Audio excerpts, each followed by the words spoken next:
ہماری 65 کی جنگ میں داتا صاحب خود جو ہے وہ جنگ میں لڑ رہے تھے، خود داتا صاحب. اور یہ باتیں جرنلوں نے لکھی ہیں جو جرنل ہیں اس زمانے کے. راسی دیکھتے سو کوئی سبز چولے والا تے سفید داڑھی شریف والا بابا ادھر گولا آندا ہے پھڑ کے مس کر دیتا ہے.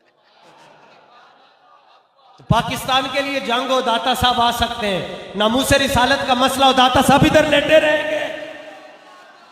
آج ہم حضرت علی اجویری داتا رحمۃ اللہ علیہ کے روزے مبارک پہ حاضر ہیں، اور یہ وہ ہستی ہیں، یہ وہ بارگاہ ہے کہ جب 1965 کی جنگ ہوئی تو انڈیا کے بلکہ فوجیوں نے جو ایئر فورس کے تھے انہوں نے DD1 چینل میں خود آ کے انٹرویو میں کہا کہ ہم راوی کے پل کو توڑنے کے لیے بم پھینکتے تھے، تو یہ دربار کی طرف سے کوئی بزرگ جو ہے نا وہ بم کو اٹھا لیتا تھا، یعنی کہ اپنے جھولے میں اپنے جبے میں اٹھا لیتا تھا، اس بم کو نیچے نہیں گرنے دیتا. یہ ہماری اکیڈمی بالکل دریا کے کنارے پہ ہے، دریائے جہلم کے. اس سے آلموسٹ 1 کلومیٹر بلکہ اس سے بھی کم نا، اسی سائیڈ پہ دریا کی کسی صوفی بزرگ کا مزار ہے، سلمان پارس. کبھی وہ کہتے ہیں سلمان فارسی تھے وہ، اور نبی الاسلام کے وہ جو صحابی اس طرح منسوب کرتے ہیں، کوئی کچھ کرتا ہے کچھ کرتا ہے. الٹیمیٹلی اب ٹھنڈے پڑھ کے انہوں نے کہا نہیں وہ صحابی نہیں تابعی تھے، مشہور ہے، یعنی اس کی کوئی اتھینٹسٹی نہیں ہے. ان کے بارے میں ایک تو ہماری پیدائش سے پہلے کا واقعہ ہے. 1965 کی جنگ میں یہ کہتے ہیں جی وہ جو ہے نا وہ پرانے پل کے اوپر آ گئے اور اوپر سے انڈیا کے جہاز بم پھینکتے تھے تو وہ کیچ کر لیتے تھے. اچھا، اور یہ ایسا جھوٹ ہے جو ہر جگہ مشہور ہے. آپ سیالکوٹ کے لوگوں سے پوچھیں نا تو وہاں پہ ایک مزار ہے امام علی الحق کا. کیوں جی ہے نا سیالکوٹ والوں، ان کے بارے میں مشہور ہے کہ انہوں نے سیالکوٹ کا پل بچایا تھا. اچھا، ان کو بھی پتا ہے کہ پل ہی بچانا ہے، جڑے بندے مردے رہے وہ نہیں کسی نے بچائے. اچھا جی، اسی طریقے سے لاہور دربار کے بارے میں کہتے ہیں انہوں نے راوی کا پل بچایا آپ کے لاہور میں. سر صرف جہلم کا مسئلہ نہیں، تہاڈا بھی مسئلہ ہے. اور یہ ہر جگہ یعنی پورے ملک میں جہاں جہاں پل ہے نا ان پہ یعنی ان کی ڈیوٹیز ہیں، یہ کہتے ہیں. تو ان سے یہ پوچھیں کہ اللہ معافی دے جن بزرگوں کے بارے میں آپ کے دعوے تھے ان بزرگوں کے مسارات کے اوپر جب خودکش حملے شروع ہوئے ہیں دہشت گردوں کی طرف سے تو وہ بم تو ان سے کو نہیں پکڑے گئے اور مزار اڑا دیے انہوں نے. ایون شیخ عبد القادر جیلانی رحمۃ اللہ علیہ کا مزار بھی ڈیمیج ہوا ہے عراق کے اندر. کتنے صحابہ کے مزارات شام کے اندر ڈیمیج ہوئے ہیں. اور تو اور چھوڑ دیں خانہ کعبہ شریف بھی یزید کے دور کے اندر ڈیمیج ہوا. تو یہ مطلب دنیا بقدر ایفرٹ اللہ نے رکھی ہوئی. یہ اس طرح نہیں ہوتا، یہ بالکل جھوٹ بول رہے ہیں. ایسا کوئی واقعہ نہیں ہوا. 65 والا واقعہ تو سنا سنایا ہے. اس زمانے پہ اگر جیو، ARY، دنیا TV یا باقی چینلز ہوتے نا تو یہ واقعہ بھی نہ مشہور ہوتا. ٹھیک ہو گیا. اب یہ واقعات اس لیے مشہور ہو گئے ہیں کہ اس زمانے میں کسی نے نوٹ نہیں کیا تھا تو جھوٹ مچا دیں. بہرحال ایک واقعہ جس کی بنیاد کے اوپر میں ان سارے واقعات کو وائلیٹ کر سکتا ہوں وہ 1992 کے سیلاب کا واقعہ ہے. 1992 میں میری عمر 15 سال تھی، میں میٹرک کا سٹوڈنٹ تھا، اور ہم گرمیوں کی چھٹیوں میں اسی مزار کے اوپر جمعے والے دن جایا کرتے تھے. صبح تربوز لیے دریا میں پھینکے، ٹھنڈے کر کے کھاتے تھے، مزار پہ صفائی شفائی کرتے تھے اور سارے کام کرتے تھے یہ. اچھا، تو اس امید میں کہ ہمارے اوپر کوئی برا وقت آیا تو ہمارے کام آئیں گے. لیکن ہوا یہ کہ جب ان پر برا وقت آیا یعنی مزار کے اندر کیچڑ گھس گیا 1992 میں، تو سر اس خادم نے اس مزار کی کیچڑ صاف کی ہوئی اپنے ہاتھوں سے. پورا جہلم کیا پوری دنیا کے بریلوی مل کے بھی قرآن پہ حلف دینا کہ یہاں پہ پانی نہیں گیا تھا تو میں کیسے مانوں؟ میں نے تو اس مزار کی بریلوی ہوتے ہوئے کیچڑ کی صفائی کی ہوئی ہے، اور یہاں تک صفائی ہوئی ہے کہ تقریباً 8 مہینے تک مزار کے اندر والا جو پورشن تھا اس میں 4-4 فٹ تک نشان بھی رہا ہے جب تک کہ کسی بندے نے ڈسٹیمپر نہیں نیا کروا دیا. کیچڑ جب اب یعنی 4 فٹ بھرا ہوا ہو کیچڑ، ظاہر اتنا بڑا سیلاب آیا تھا، منگلا ڈیم کھول دیا تھا انہوں نے. 4-4 فٹ پانی اگر 2-3 دن کھڑا رہے کسی جگہ پہ پھر جا کے وہ اپنا کیچڑ بھی چھوڑ جاتا ہے. وہ کیچڑ تو ہم نے صاف کر دیا لیکن دیوار کے اوپر ڈسٹیمپر پہ نشانات تھے، وہ نشانات 5-6 مہینے تک رہے جب تک کہ نیا ڈسٹیمپر نہیں ہوا. ٹھیک ہو گیا.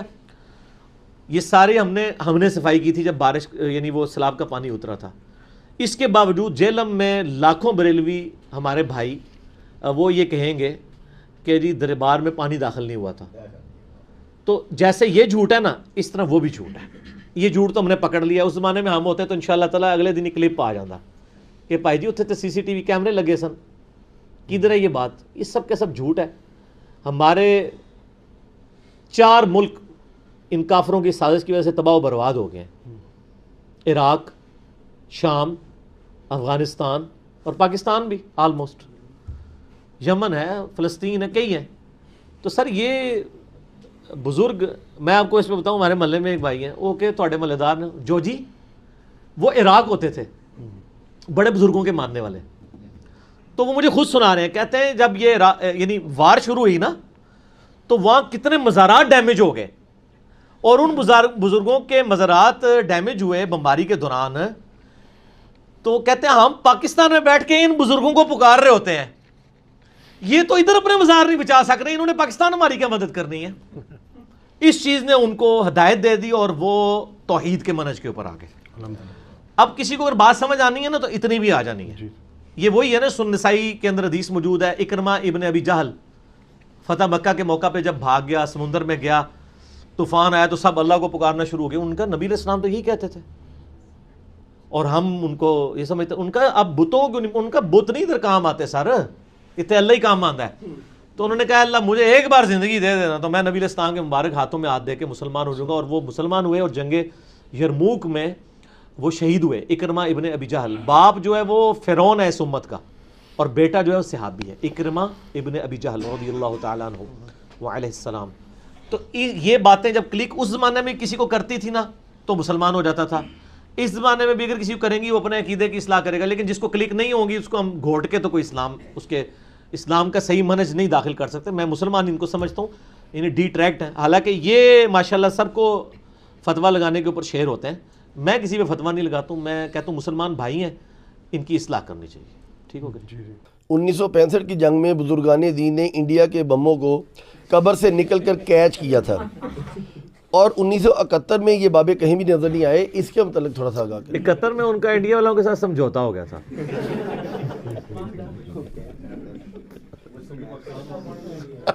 تو وہ شاید ناراض تھے ادھر سے، اس وجہ سے. سب کہانیاں میرے بھائی، آپ نے دیکھا نہیں مزارات کے اوپر کس طریقے سے دہشت گردوں کے حملے ہوئے، ہم کنڈیم کرتے ہیں. لیکن اس کے بعد یہ لوگ پریس کلب کے باہر احتجاج کرتے رہے ہیں کہ اولیاء اللہ کی مزارات کی حفاظت کی ذمہ داری گورنمنٹ لے. تو کل تک تو اولیاء اللہ آپ کی حفاظت کی ذمہ داری لیتے تھے، اب اولیاء اللہ کی حفاظت آپ کروا رہے ہیں. تو یہ میرا خیال ہے کافی آپ کے لیے. اس شر میں سے یہ خیر نکلا کہ آپ کو یہ بات سمجھ آئے کوئی ایسا نہیں کر سکتا، ٹھیک ہے، کہ وہ بم کیچ کر سکے. ان کے اپنے مزارات پہ جب پھاڑ کے چلے گئے، اور اس میں یہ جو لوگ کہتے ہیں نا کہ کعبے میں بھی کرین گری تھی، وہ بڑے خوش ہیں اس دن سے. یہ سر کعبے والے نے تو کہیں کہا ہی نہیں ہوا کہ میں نے کرین کیچ کروانی ہے. ابراہ کا ایک لشکر ایک دفعہ ہی ہوا ہے برباد. کعبے والے نے تو اپنے پیغمبر کو خود یہ بات بتائی ہے کہ بتا دو امت کو، بخاری مسلم میں دونوں میں حدیث ہے کہ قرب قیامت میں ایک کالا حبشی پتلی ٹانگوں والا کعبے کی اینٹ سے اینٹ بجا دے گا. یزید کے دور میں کعبے کی توہین ہوئی، حجاج ابن یوسف کے دور میں ابن زبیر کو شہید کرنے کے لیے کعبے کو توڑا گیا. تو اللہ تعالیٰ نے حفاظت دنیا بقدر ایفٹ ہے. ایک آدھ دفعہ اللہ تعالیٰ واقعہ کر دیتا ہے، بعد میں آپ نے خود اپنے معاملات کو لے. ایک مولوی اٹھیا نواں اسلام دے نا تے انہیں اسلام دا پردہ اڑے ہے. انجینئر محمد علی مرزا آندا ہے نا بابے نو میں جاننا. اوے خبیثہ تو تے اپنے پیو نو نہیں جاندا، تینوں کی پتہ ہوئے نہ بابیاں دے کمال دا ہے.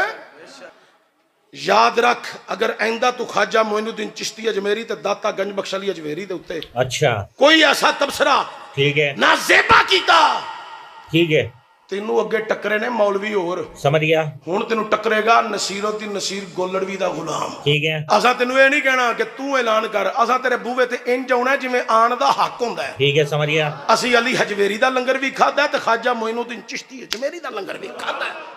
مہربانی کر کے آپ نے احتجاج کرنا ہے تو جا کے اولیاء اللہ کے درباروں کے آگے جن کو آپ اولیاء اللہ سمجھتے ہیں وہاں کریں کہ حضرت اب کیا ہو گیا ہے. 1965 میں تو آپ بم پکڑ رہے تھے. ہماری 65 کی جنگ میں داتا صاحب خود جو ہے وہ جنگ میں لڑ رہے تھے، اچھا خود داتا صاحب. ٹھیک ہے، اور یہ باتیں جرنلوں نے لکھی ہیں جو جرنل ہے اس زمانے کے. ٹھیک ہے، کوئی سبز چولے آلہ تے سفید داڑھی شریف والا بابا ادھر گولا آندا ہے پھاڑ کے مس کر دیا. اب اپنے مزار کے بم نہیں آپ سے پکڑے جا رہے. جب ہم یہ کہتے ہیں گستاخی ہوگی، گستاخی تو تب ہو جب ہم فیبریکیٹڈ باتیں کریں. ہم آپ سے یہ چیزیں سیکھتے تھے، آپ کو کہتے ہیں آپ غصہ چڑھ جاتا ہے، اسی اصول اور مبادی پہ بات کرتے ہیں. یہ آپ نہیں ہمیں سکھایا ہے. وہ ایک بابا جی بھی ہے نا بڑے مشہور, وہ کہتے ہیں انہوں ہلکا نہ جانو نبی دیا گستاخیاں نو, وہ جڑا پونکتا جے نبی اتنے پونکتا جے. تو میں کہتا ہوں بابا جی سلوٹ, میں نے تو اس بابا جی کو خراج تحسین کئی دفعہ پیش کیا ہے, لیکن میں نے ساتھ یہ کہا کہ بابا جی کشف المحجوب بھی ذرا دیکھ لو, حشر بہشت بھی دیکھ لو, تذکرۃ الاولیاء بھی دیکھ لو, میرے کلپ بھی دیکھ لو. اور انہوں نے دیکھے ہوئے اللہ کے فضل سے میرے خلاف بابا جی کا کوئی کلپ نہیں آ رہا. انہوں نے پتہ ہے کہ منڈا گلاں صحیح پہ کرتا ہے, میں اس تے نہیں بولنا ورنہ میرا مجمع چھٹ جانا. کہتے ہلکا نہ جانو, وہ کہتے ہیں امام مالک فرماتے ہیں نبی دی گستاخیاں ہو رہی ہیں اور امت زندہ ہے, امت مر جائے کہ نبی دی گستاخیاں ہو رہی ہیں. اساں زندگی نو پھر کی کرنا ہے, جی حضور دے بارے گل ہو جائے تو ما بقا الامت بعد ختم نبی. ہاں امام مالک فرماتے سن پھر امت زندہ کیوں ہے, پھر مر جائے ساری, پھر مر جائے ساری. پوری عالم اسلام اس وقت یا تو مر جائے, یا تو مر جائے سارا عالم اسلام, یا پھر حضور کی عزت پر پہرا جائے. تو میں نے کہا بابا جی امت بعد وچ مرے, پہلے وہ بابے مرن جنہوں نے ڈیوٹیاں سنبھالیاں نے. پاکستان کے لیے جنگ ہو داتا صاحب آ سکتے ہیں, ناموس رسالت کا مسئلہ ہو داتا صاحب ادھر لیٹے رہیں گے. کہتے نا ہر علاقے میں ایک بزرگ کی ڈیوٹی ہے, اوکھے ویلے بزرگ کام آتے ہیں. تو جناب وہ سلیکون ویلی جہاں پہ چپس بن رہی ہیں یوٹیوب کی ہارڈ ڈسک, اور جہاں پہ یوٹیوب والوں نے گوگل نے وہ سینکڑوں ایکڑز جگہ ایکوائر کر کے ہارڈ ڈسک لگائی ہوئی ہیں جہاں پہ وہ یہ ساری ویڈیو سٹور ہوتی ہیں, جہاں پہ گستاخانہ فلمیں بھی سٹور ہیں, وہاں جس بابا جی کی ڈیوٹی ہے پہلے انہوں سے بدعا کرو نا اجتماعی کہ وہ پہلے بابا مرے, کیونکہ وہ بھی امتی ہے نا, اور اس کا تو زیادہ حق ہے کیونکہ وہ نگاہ مار کے ساڑ بھی سکتا ہے, میں تو کچھ کر بھی نہیں سکتا. شیخ عبد القادر جیلانی کو کچھ لوگ ملنے کے لیے آئے, تو جب ان کے پاس پہنچے تو ان کا ایک جو غلام تھا اس نے لوٹا جو رکھا تو لوٹے کی ٹوٹی قبلہ کی طرف نہیں کی. تو یہ اولیاء اللہ کا طریقہ اور ان کے آداب اور مستحبات میں سے ہے کہ جو بھی چیز ہے اس کا رخ قبلے کی طرف کر دیا جائے. اب مرید کی چونکہ تربیت بھی تھی لیکن اس کے باوجود اس نے کوتاہی کی اور لوٹے کی ٹوٹی جو ہے وہ قبلہ کی طرف نہ کی. تو شیخ عبد القادر جیلانی غوث پاک سرکار رضی اللہ تعالیٰ عنہ کو اس پر ملال ہوا کہ میرے غلام اور میرے خادم نے اس طرح کیوں کیا ہے کہ مستحب کو ترک کیا, تو آپ نے جلال سے اس کی طرف دیکھا تو وہ آپ کی نگاہ کی تاب نہ لاتے ہوئے جاں بھاگ ہو گیا. تو یہ کہنا چاہیے کہ امت دے سارے غوث کتب ابدال مر جان کہ نبی دی گستاخیاں ہو رہی ہیں نے, اور نگاہ مار کے ڈیلیٹ نہیں کراندے ویڈیو جڑی نبی الاسلام کے خلاف یوٹیوب کے اوپر سوشل میڈیا پہ چل رہی ہیں. یار نہ کر, پوری امت سے مار رہے ہو, پہلے وہ مارو نا جنہیں کو اختیار ہے. سمجھ میں نہیں آ رہی میرا خیال ہے بات, اور جن کی ڈیوٹیاں بھی ہیں, یہ کہتے ہیں غوث کتب ابدال ہے نا, وہ کیوں نہیں مرتے. اور ویسے جب سے میں نے عام کیا اب وہ کہنا بھی چھوڑ گئے یہ بات, امت مر جائے امت مر جائے. وہ میں کہا پہلے بابے مارنے پڑے نے, کچھ حیا کر. وہ ان کو بات سمجھ آ گئی ہے کہ یار یہ اس طرح نہیں ہوتا, دنیا بقدر ایفرٹ ہے. دنیا میں اللہ تعالیٰ نے مسلمانوں پہ بات چھوڑی ہے کہ وہ ایفرٹ کریں گے. دیکھیں اللہ نے تو سیدنا حسین ابن علی علیہ السلام کو مظلومانہ شہید ہوتے بھی دیکھا ہے. بقدر ایفرٹ ہے دنیا, یہ مسلمانوں کی ڈیوٹی ہے کہ انہوں نے کرنا ہے. باقی اللہ تعالیٰ نے تو ہمارے نبی کا ذکر بلند سے بلند تر کیا ہے, ہر شر میں سے خیر نکل رہا ہے. پاکستان کے لیے جنگ ہو داتا صاحب آ سکتے ہیں, ناموس رسالت کا مسئلہ ہو داتا صاحب ادھر لیٹے رہیں گے. شیخ عبد القادر جیلانی کو کچھ لوگ ملنے کے لیے آئے, تو جب ان کے پاس پہنچے تو ان کا ایک جو غلام تھا اس نے لوٹا جو رکھا تو لوٹے کی ٹوٹی قبلہ کی طرف نہیں کی. اب مرید کی چونکہ تربیت بھی تھی لیکن اس کے باوجود اس نے کوتاہی کی اور لوٹے کی ٹوٹی جو ہے وہ قبلہ کی طرف نہ کی. تو شیخ عبد القادر جیلانی غوث پاک سرکار رضی اللہ تعالیٰ عنہ کو اس پر ملال ہوا کہ میرے غلام اور میرے خادم نے اس طرح کیوں کیا ہے کہ مستحب کو ترک کیا, تو آپ نے جلال سے اس کی طرف دیکھا تو وہ آپ کی نگاہ کی تاب نہ لاتے ہوئے جاں بھاگ ہو گیا. لیکن میں اپنے لیے کہتا ہوں, میں بزرگوں کی بات نہیں کرتا. اگر میں غوث وقت ہوں تو مجھ پہ اللہ کی لعنت ہو کہ مجھے اللہ نے اختیار دیا اور میں یوٹیوب پہ نگاہ مار کے رسول اللہ کی گستاخانہ ویڈیوز نہ ڈیلیٹ کرا سکوں. میری بزرگی پہ لعنت ہو.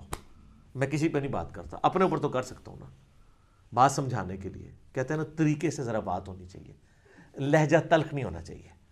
تو سر یہ ساری باتوں کے بعد آپ کو ایک بات کا یقین آ گیا ہوگا کہ جو میں یہ نعرہ لگا رہا ہوں نا کتنا سافٹ ہے کہ مرنے سے پہلے اے مسلمان کر لیں اس پہ غور, کتابوں کا خدا اور ہے بابوں کا خدا اور یقین جان جب زندگی میں ایک دفعہ بھی تو نے غور کیا تو تیرے اندر سے آواز نکلے گی کیا کہ نہ میں وابی نہ میں بابی, میں ہوں مسلم علمی کتابی, نہ میں بابوں کا دفاع کرنے والا ہوں بابی, اور نہ میں سو کالڈ کوئی علمی بات کرے تو اسے وابی کہہ دیتے ہیں, میں وابی بھی نہیں.